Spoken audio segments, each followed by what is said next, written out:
Okay, so today we're going to continue in our series of the Arudha Lagna, and we're focusing on what if your Arudha Lagna is in the third house. And today I'll be talking to you about what if you have Mercury in the third house as your Arudha Lagna. Now, everything I'm going to be saying will be true for somebody who has Mercury in the third house, but this is going to be especially true if your Arudha Lagna happens to land on the third house and you have the planet Mercury in there. If you don't know what your Arudha Lagna is, you can go to astrology.thunderwizard.com and you can get a reading from me or one of my apprentices. We focus a lot of our energy on the Arudha because the Arudha Lagna is something that doesn't change. Unlike, a planetary transit or a planetary period, those things are all important, but your Arudha never changes. So throughout your life, no matter if you're 10 years old or 100 years old, you need to know what your Arudha is because it's your superpower. And what I've found is that the Arudha Lagna is not just the reflection of the Lagna. The Lagna is your rising sign. It's not just the reflection of your Lagna. It is the mount. That's what Arudha means. It means to mount. So in other words, if you have to get across town, you can either, jog, or you can get on your horse, mount your horse. Your Arudha is like that. You get on top of your Arudha, it will take you to your success much more quickly. In fact, your success is directly linked to how well you express your Arudha. This becomes a big deal because your sense of self may come from your Lagna, your rising sign. If your rising sign is different, has different aspects than your Arudha, you may not even feel a connection to it. If your moon sign is going to be different or has different qualities than your Arudha, you won't feel a connection to it. The problem is, if you're one of those people, you walk into a room at a party and you feel like nobody understands you, you go up to somebody and you try and talk to them, trying to show them the things that you like about yourself and who you are. You want people to see you as you think you are, and they don't respond well. It could be because you are fighting against your reflection. So it's incredibly important that you understand this. Once I was told what my Arudha was, and I started researching it, and then on top of that, I started presenting myself as my Arudha, my success went through the roof. And I was one of those people that I had difficulty with my Arudha. I didn't feel comfortable with it. And what I learned is that that is my own ego self-sabotage. I thought I was being humble, but I wasn't. To be humble is to allow your superpower out, so that it can benefit the world. And when you do that, you will gain success. So, what if your Arudha Lagna is Mercury in the third house? So first, let's talk about what is the third house. The third house is your communication, specifically your short-term communication. It's a house of writers. It is a house of communication. It's actually the third house, which is the natural location for the third sign, which is Gemini. So it's already a Mercury house. Already it has mercurial aspects to it. So a lot of the things that are associated with the planet Mercury and with Gemini are already inherent in this house. It is an Upachaya house, which means that it gains power over time. It is a house that whatever planet goes in there gets magnified. So this is what communication is. You're magnifying. So, we talk about what happens if you have moon in there, if you have sun in there, if you have Mars in there. We already talked about that. But what happens when you have Mercury? So Mercury is the planet of communication. Mercury is the planet of the intellect. Our word intelligence and intellect comes from the Latin to pick apart from among. The words to read mean to pick apart, leggere, to pick apart, because you're looking at symbols and you're figuring out what those symbols mean and putting words together and thoughts and sentences. This is about communication. It's about intellectual communication. So whoever has Mercury in this house as their Arudha Lagna, it means that they are or have the potential to be master communicators. And so that makes for good writers, for good orators. You saw I put on there, that's Demosthenes, the orator. He was well known for his oration. This is Mercury in the third house. People of the world, I come to you today to share with you and tell you these 3 points which will blah, blah, blah, blah. I'm doing it right now. I am prognosticating and blah, blah, blah over the internet, which is also the third house. The third house communication for writers and for other people who present, whether it's writing, whether it's being a journalist, whether it's blogging, vlogging, this has to be done repeatedly. If you are a writer and you are writing the one novel, the 10,000-page novel of War and Peace that's going to set the next generation, that's the fifth house. Cinema, the fifth house.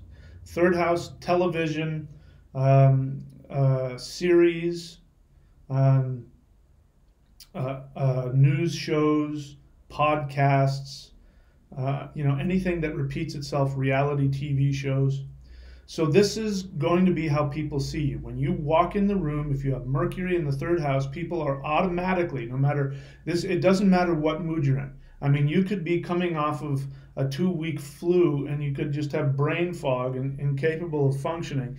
When you walk in the room, people are going to automatically expect you to be able to speak and communicate directly. And here's the great part about it. Even if you are stammering and you're going, well, let's see, I don't know. Even if you're doing that, people are going to hear, today what is happening is the blah, blah, blah. They're going to hear it, based on your Arudha. It's your superpower. Here's the most important thing that I've learned about your Arudha. It doesn't matter whether you relate to it or like it or feel it. It's there working for you all the time. You just have to show up and let it do its job. I also tell people, if they want to get the most out of their Arudha, that they research as much as they can about, for in this case, Mercury in the third house in whatever sign. We also have, I've already done a series of the Arudha Lagna in different signs. So this is specifically about Mercury. So find out what Mercury is, find out what Mercury in the third house is, find out what Mercury does in its specific sign, and then become that.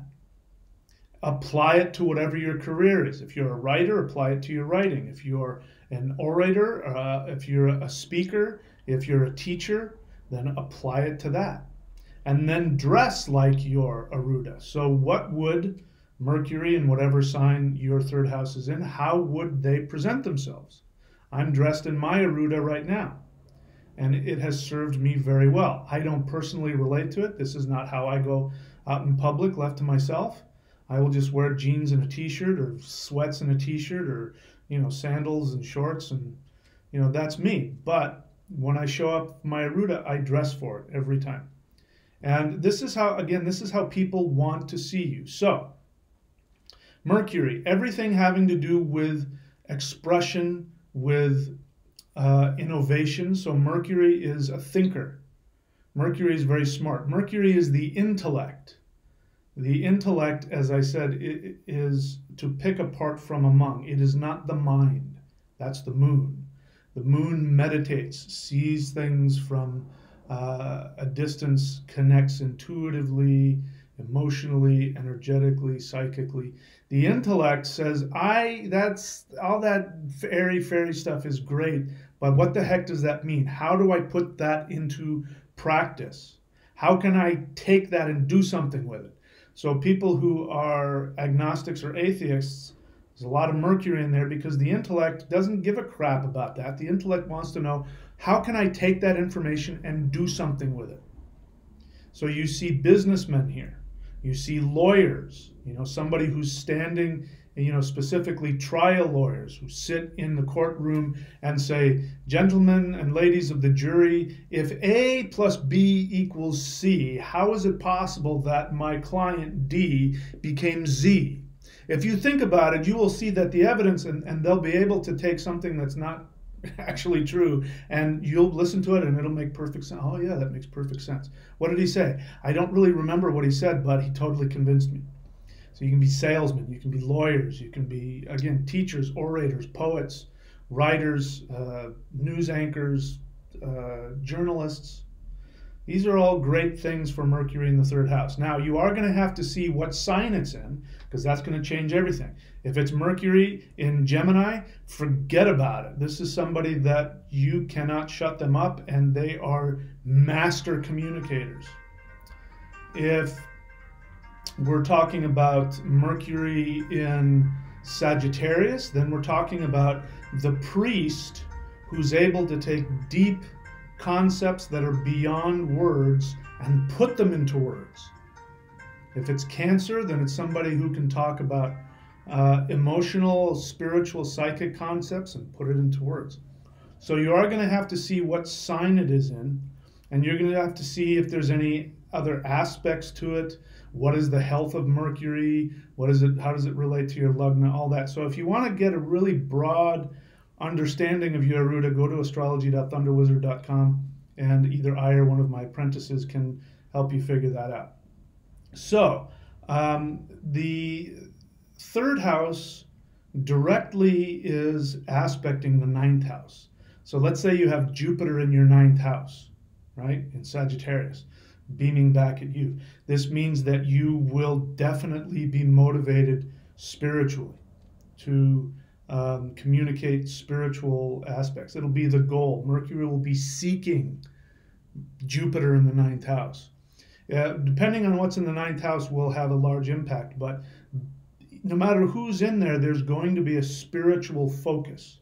Mercury wants to either communicate or seek to understand whatever is in your ninth house, the house of spirituality, dharma, these kinds of things. Okay, if Rahu is there, then Ketu would be in. So we won't complicate things.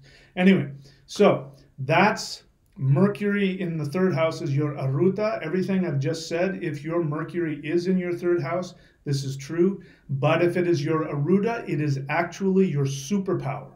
It is how you need to express yourself out in public. You need to advertise this. You need to dress like it and act like it. And in my experience, I've even found if you know what your Arudha is and you really get specific, what nakshatra is the planet in, you know, what sign is it in, all the things in that house, go and look at it very specifically in your chart, all of the things that are in there.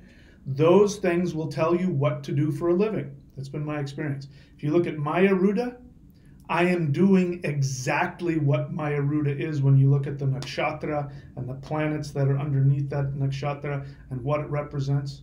To the letter. The more that you can find out, start doing exactly what your Arudha says it is. I guarantee you will have success. Again, go to astrology.thunderwizard.com for more. If you want to hear me talk about your Arudha Lagna, which I will do my best to get through all the possible permutations, I want you to subscribe and hit the bell button so you'll be notified whenever I upload a video. That's it for me for this time. Let's see, we've done Sun, Moon, Mars, Mercury. The next one we're going to talk about is Venus in the third house. So we'll see. But I think that's what I'm going to do next. All right. Talk to you soon.